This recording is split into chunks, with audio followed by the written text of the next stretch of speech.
Well, now joining us here on A's Cast Live, lefty starting pitcher for the Athletics, JP Sears.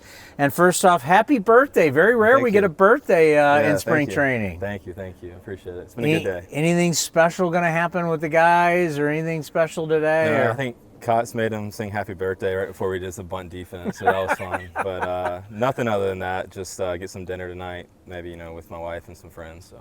It's been a lot of fun to watch your growth, because I remember the first time we saw JP pitch was when you pitched against the Athletics as a Yankee. Yeah, that's right. And then you came over, and to watch you go through it all, because you learn so much. When you take the ball 30 times a year, you learn a lot. You've got your really good outings, you've got your really rough outings, you have the outings in between.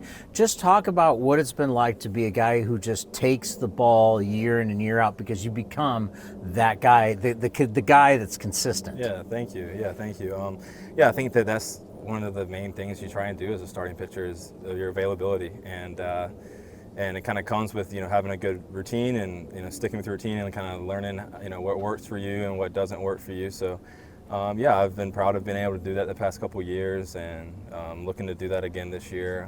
But obviously there's always things we want to get better at, and ways I feel like I can help this team out a lot more than I have in the past. And so I've done a pretty good job, I feel like, of getting a lot of quantity, a lot of innings the last couple of years, but I just want to sharpen up those outings that you're talking about. The rough ones are the ones that kind of can go either way.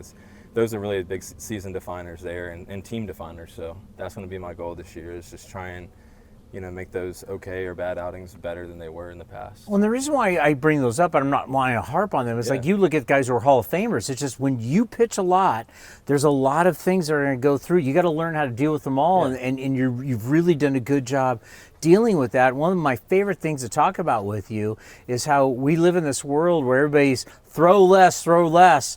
You throw year round, right? Your whole thing, like, you don't really take that much time off. Did you do that again this offseason? Yeah, I did. Just like going back to what I said, learning what works for you. And I feel like it was right around the time of COVID time where I wasn't playing that year. And I think I took some time off the year before and really just hated how I felt the first month or two of the offseason of kind of getting back in the swing of things. So I've kind of learned just to take that first month of like a really, really low workload month, whether, for throwing and working out, where I feel like a lot of guys are taking that month of completely October. off. Yeah. And just, I think most guys stick with the, weight training and stuff, but a lot of guys will take off from throwing. And I don't throw that much. Just like I said, I feel as like my shoulder feels better in November and December from it. And I just feel a little bit more, a little bit ready for spring training, just staying with that schedule. Now, who are you tracking down to play catch with in November and December? There's I have some good friends back home in Charleston that kind of on similar routine as I.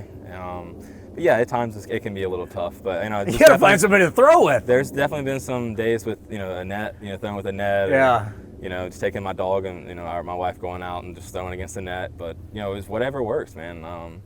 I'm not looking to change too much other than, like I said, just get a little bit better in certain areas. Tell guys, I'll take you golfing 18 holes, but after we're going to play some long toss. Yeah, that's a good deal. I would make that deal any day for sure.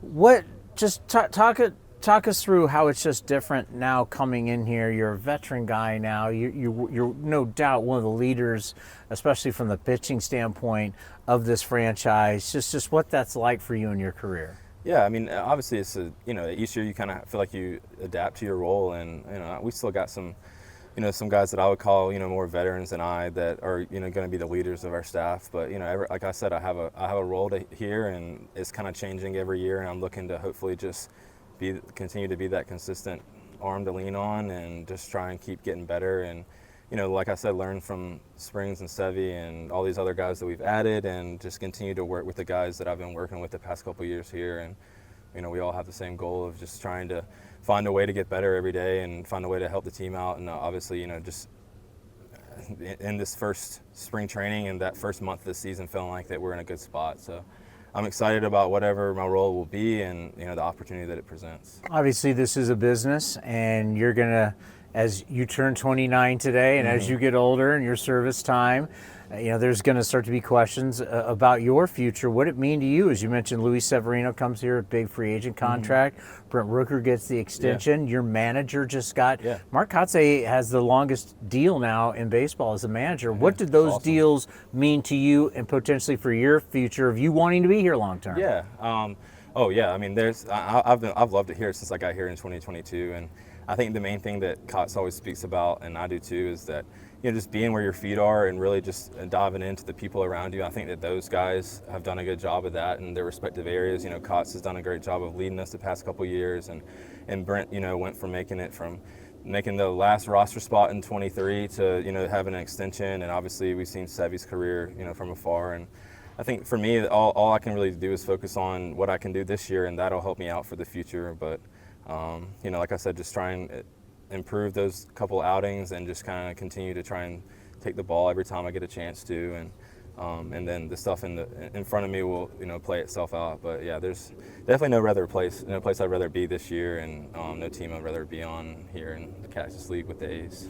Let's end on this. Obviously, the surroundings are going to be different. Pitching going from the Ultimate Pitchers Park to an unknown. We believe it's going to play really fair. So this offseason, did you look into the data, and what were the things that you worked on this offseason? Yeah, I wouldn't say that most of us pitchers really have to worry too much about the venue.